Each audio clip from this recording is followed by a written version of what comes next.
All right, let's dive in. Today, we're taking a deep dive into the life and works of Bret Easton Ellis. Ooh, interesting. He's a controversial American novelist, Yeah. and, you guys submitted some really interesting articles and excerpts about him. Yeah. So I'm really curious to see what we can uncover about Ellis's journey, the themes that keep popping up in his work. Right. And what makes him, honestly, such a polarizing figure in literature. I mean, just starting off, it's fascinating to see how Ellis's own life seems to contrast with the darkness in his writing. Yeah. He comes from a wealthy background. Right. Los Angeles, elite schools, a privileged upbringing. Yeah, that contrast definitely makes you think. And yet, his novels often explore the emptiness that can lurk beneath the surface of, all that affluence. Exactly. That nice, shiny surface. One article you provided mentioned his relationship with his father. Yes. It was a complicated one. Very much so. Successful property developer, but also an abusive alcoholic. Right. So do you think that could have contributed to the unsettling themes he explores? Oh, absolutely. Early family dynamics, they can shape an author's perspective. Yeah. And it's worth noting that Ellis was drawn to writing at a young age. Really? Even during his time at Buckley, that elite private school, he was honing his craft, contributing to their literary magazine and newspaper. Oh, wow. So he was already... It's like he was drawn to those darker themes even then, more Right. introspective even as a young kid. Exactly. Another thing that really stood out to me from your sources was Yeah. Ellis's father used to take him to the Oak Room bar at the Plaza Hotel for drinks Oh, wow. when he was just a child. Interesting. It's a glimpse into a world of extravagance, but also like a hint of dysfunction that seems to echo in his later work. Yeah. And speaking of early influences, one article highlighted the impact of Hemingway's The Sun. Also rises on a young Ellis. Oh, interesting. That stark minimalist style seems like it would have resonated with him even then. And we also can't overlook his early struggles with anxiety Right. and the role that medication would play throughout his life. Yeah. It's a theme that definitely surfaces in his characters. It's interesting to think about how those early experiences might have shaped his worldview. Yeah. Then there's his time at Bennington College, small liberal arts school in Vermont. Right? Completely different environment from the Los Angeles scene. Totally. It was there that he met Professor Joe McGinnis, Yes. who became a pivotal mentor, recognizing Ellis's talent and, connecting him with his own literary agent. Huge. That must have been a game changer. That's huge, McGinnis definitely played a key role in Ellis's early success. right? He saw something special in his writing, helped open doors for him. It's also at Bennington where Ellis crossed paths with Donna Tartt, Oh, wow. who would go on to achieve, her own acclaim with The Secret History. Yeah, of course. They became close friends, and Ellis even provided feedback on her novel Really? and helped her get published. Wow, what a fascinating Literary bond. literary bond. Yeah. It seems like Bennington was just a real breeding ground for talent. Yeah, for sure. Now let's talk about Ellis's debut novel, Less Than Zero.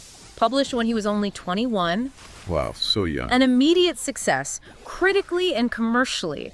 Critics labeling him the voice of a generation. Less Than Zero captured the, zeitgeist of the 1980s. Yeah. Particularly the apathy and nihilism of affluent youth in Los Angeles. Uh-huh. It's a theme that would become synonymous with Ellis's work. Yeah.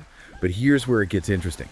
That early success triggered a nervous breakdown in Ellis. That's both surprising and, in a way, understandable. Yeah. To have your dream come true at such a young age and for it to have that kind of impact on you. Oh, yeah. It makes you wonder about the pressure Oh, yeah. and the expectations that Yeah. came with that level of early success. Absolutely. And then there's the 1987 film adaptation Right. of Less Than Zero, starring a young Robert Downey Jr., Of course. who was already a friend of Ellis.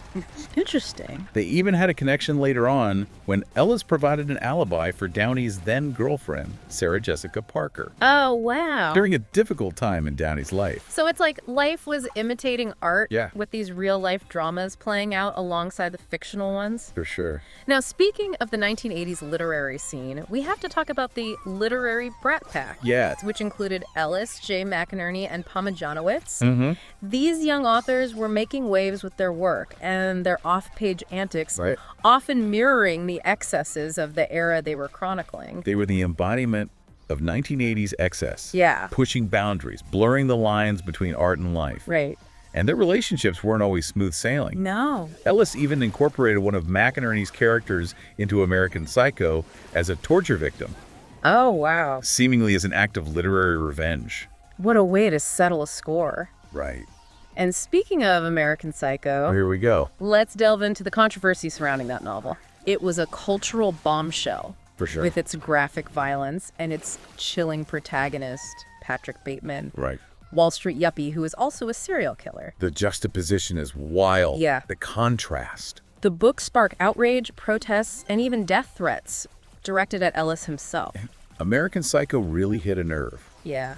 And it continues to be one of Ellis's most talked about works. Yeah. Some critics saw it as a scathing satire of 1980s greed and materialism, All right. while others condemned it as misogynistic and exploitative. You included an article about the protests led by the National Organization for Women and the feminist Tara Baxter, who advocated for far more than just censorship of Ellis. Right. She really wanted to. What stood out to you about that particular article? What's striking about the article is how it captures the raw emotions the book evoked, Yeah. even beyond calls for censorship. Right. One of Baxter's quotes in particular really highlights this. Yeah, she said, and I quote, "There are better ways of taking care of Bret Easton Ellis than just censoring him. I would much prefer to see him skinned alive, a rat put up his rectum, and his genitals cut off and fried in a frying pan in front of not only a live audience, but a video camera as well. These videos can be sold as art and free expression and could be available at every video outlet, library, liquor, and convenience store in the world. We can profit off of Ellis's terror and pain, just as he and bookstores are profiting off of the rape, torture, and mutilation of women." A very graphic statement. That is a chilling statement. Yeah, it really underscores the visceral reaction the book elicited from some readers. It really does. You know, it's also worth noting that even amid the controversy, Right. Ellis maintained that Patrick Bateman represented the banality of evil, a character who could exist in any era. Yeah, it's a chilling thought. Right. And of course, we can't forget the 2000 film adaptation of American Psycho, starring Christian Bale. Oh, a classic. It achieved cult status. Brought the story to a wider audience, albeit with a, toned down approach to the violence depicted in the book. Right. But the film itself sparked its share of debate. Did you find any articles about that? Actually, you included a few pieces about the debate surrounding the film adaptation. Yeah. Some argued that it sanitized the violence. Right. While others praised Bale's performance and the film's satirical edge. Right. It seems like no matter what Ellis does, it sparks conversation, debate, and sometimes even outrage. Yeah. He's not afraid to push boundaries and make people uncomfortable. Not at all. Now, after American Psycho, Ellis took a 9-year hiatus Really before publishing his next novel, Glamorama. interesting. It's quite a shift Right. from the world of Wall Street to the world of high fashion. Totally. But the novel still explores familiar themes of superficiality, violence, and the dark underbelly of a seemingly glamorous industry. There's definitely a thematic connection between American Psycho and Glamorama. Right. Ellis seems to be fascinated by these worlds that are both alluring and deeply unsettling. Mm-hmm. In Glamorama, the protagonist is a male model who gets entangled in a terrorist organization Oh, wow. run by, you guessed it, other models. Oh my gosh. It's classic Ellis. It's like he's saying that even in the most beautiful, glamorous settings, Right. there's always a potential for darkness and danger. Always something lurking beneath the surface. And to really capture the essence of the fashion world, Ellis spent years researching it. Wow. Attending shows, immersing himself in that scene. I know.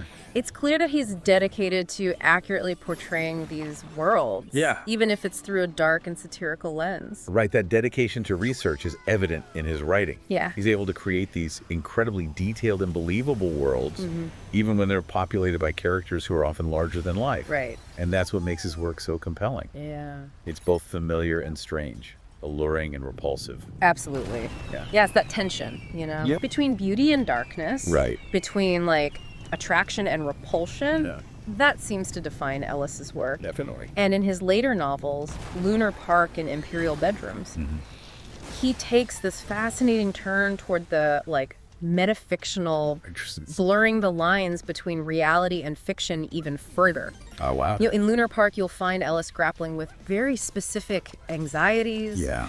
fear of fatherhood, the haunting legacy of his own father, Right. and a pervasive sense of dread about the future. Yeah. He even incorporates elements of the supernatural, Oh, really? which makes you question what's real and what's imagined.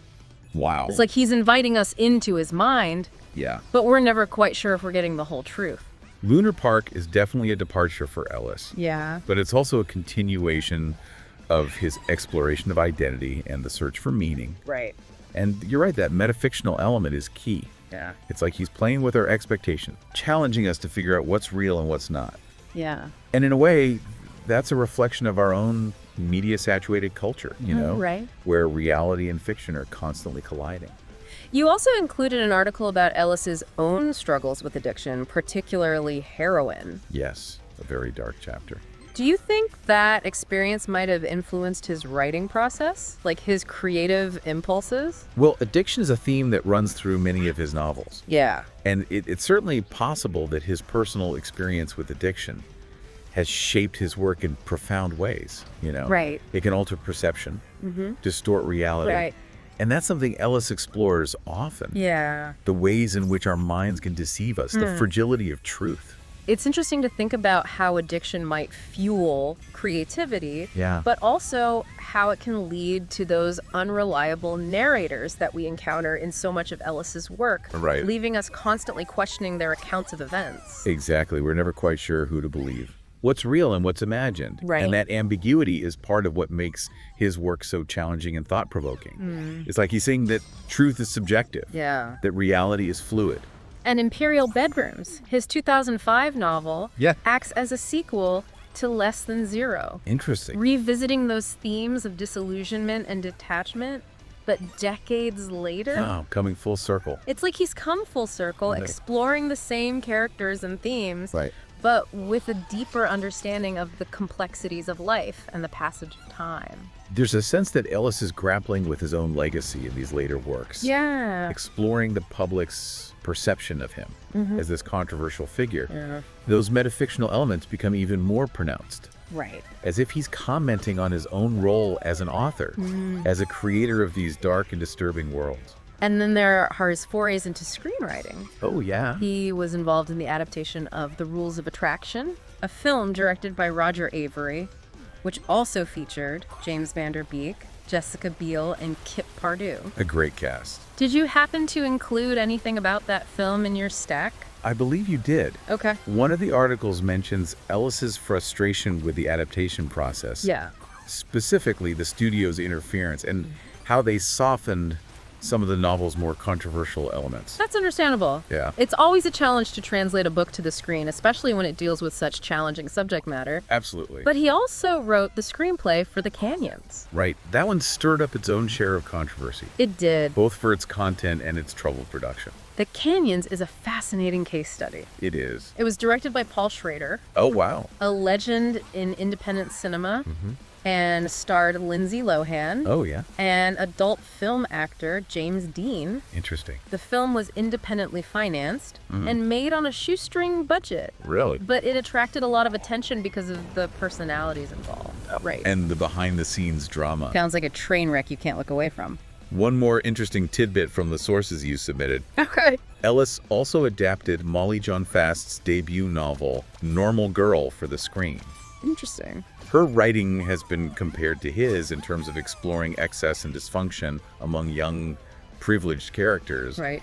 but set against the backdrop of New York City. That's a great point. Yeah. It highlights Ellis's broader influence on contemporary literature and film. His voice, his style, his themes, Right. they've resonated with other writers and filmmakers, inspiring them to explore similar territory. So we've covered a lot of ground here, We have. from the decadent Los Angeles of Less Than Zero, Yeah. to the blood-soaked satire of American Psycho, to the metafictional twists of Lunar Park. Right. Ellis has consistently pushed boundaries He has. and challenged readers. Definitely. But I keep circling back to one question. Okay. What does it all mean? That is the question. What's the enduring appeal of his work despite the controversies? Right. Why do we keep coming back to the world of Bret Easton Ellis? It's a complex question, with no easy answer. Right. I think his work taps into a primal fear Oh. that beneath the veneer of civilization, we're all just a heartbeat away from savagery. Oh. He reminds us that the darkness isn't out there. Right. It's within us. Yeah.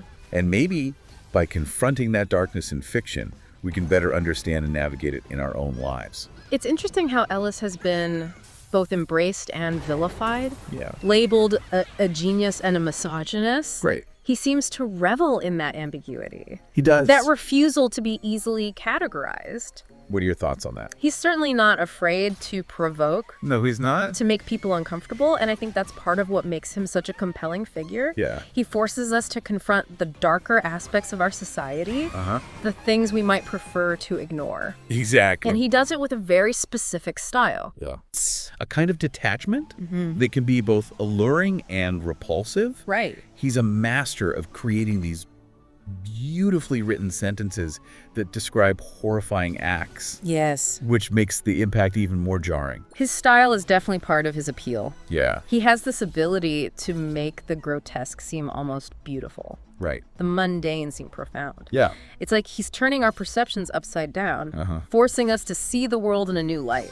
It's like he's holding up a mirror to our culture, Yeah. exposing the dark undercurrents beneath the surface of glamour and success. Right. And he doesn't shy away from the ugliness, He doesn't. but he also manages to find a flicker of humanity, a spark of something that keeps us engaged, Yeah. keeps us hoping for some kind of redemption. Redemption. Yeah, That's an interesting word to bring up in the context of Ellis's work. right. Do you think his characters ever find redemption? I don't know. Or are they doomed to repeat the same cycles of desire and disappointment? That's a tough one. It is, I'm not sure there are any easy answers in Ellis's world. right? His characters are often so deeply flawed, They are. so trapped in their own self-destructive patterns, that it's hard to imagine them finding true redemption. Yeah, But maybe that's the point. maybe. To show us the complexities of human nature, the struggles we all face, Yeah. the choices we make, and the consequences that follow. I think you've hit on something important. Yeah, His work isn't about providing easy answers or tidy resolutions. all right. It's about asking difficult questions. Yeah. Exploring the gray areas of morality and forcing us to confront the uncomfortable truths about ourselves and the world we inhabit. And even though his work can be dark and unsettling, Yeah. there's also a sense of humor, a kind of ironic detachment that keeps us from completely sinking into despair. Yes. It's like a lifeline, a reminder that even in the midst of chaos and despair, Yeah. there's still something to laugh about. His humor is definitely part of his genius. Yeah, It's dark, it is. often subversive, Yeah. but it's there. Right. It's like he's saying, look, this is all messed up, Yeah. but we might as well laugh at it. Right. And that laughter can be cathartic, even liberating. It allows us to distance ourselves from the darkness, Right. to see it from a slightly different perspective. It's like he's giving us permission to laugh at the absurdity of it all. Yeah. Even as we acknowledge the pain and the suffering. Exactly. That's a powerful thing. It is. Now, one thing that struck me as we were going through these articles Yeah. is how Ellis's own life seems to mirror the excesses he depicts in his novels. Right. He was part of that literary brat pack, known for their hard partying lifestyle. Yes. And he's been open about his struggles with addiction. It's almost as if he's living out the themes he explores in his fiction. Right. But it also makes you wonder about the line between art and life. Yeah. How much of his work is autobiographical, How much is invention? right? And he's never been shy about blurring those lines, especially in Lunar Park. He's playing with our expectations, Yeah. challenging us to figure out what's real and what's not. Right. And in a way, that's a reflection of our own media-saturated culture, where reality and fiction are constantly colliding. Speaking of colliding, Yeah. one thing that really stood out to me from the very beginning of his career Right. is Ellis's fascination with violence. Yes. It's not just present in American Psycho. Right. It pops up in his other novels, too. Yeah. I'm curious to hear your take on that. What do you make of it? I think it's a way for him to explore the darker impulses that lie beneath the surface of our supposedly civilized society. It's a way to shock us, to make us confront the ugliness that we might prefer to pretend doesn't exist. But there's also a sense of detachment. Yes. A coolness to the way he depicts violence. Right. It's not gratuitous, No. but it's definitely unsettling. That's part of his stylistic signature. He presents these horrifying acts in a matter-of-fact tone. Yeah. As if they're just another part of everyday life. Right. And that can be more disturbing than graphic descriptions. Yeah. It's that juxtaposition between the horrific and the mundane that really gets under your skin. It makes you wonder if he's trying to numb us to violence, Right. or if he's trying to wake us up to its pervasiveness. Perhaps it's both. Yeah. He's forcing us to confront our own complicity, Right. our own fascination with the dark side. It's like he's saying, this is who we are, whether we like it or not. Yeah. It's definitely a thought-provoking approach. So as we wrap up this deep dive into the world of Bret Easton Ellis, I'm left with one final question for you.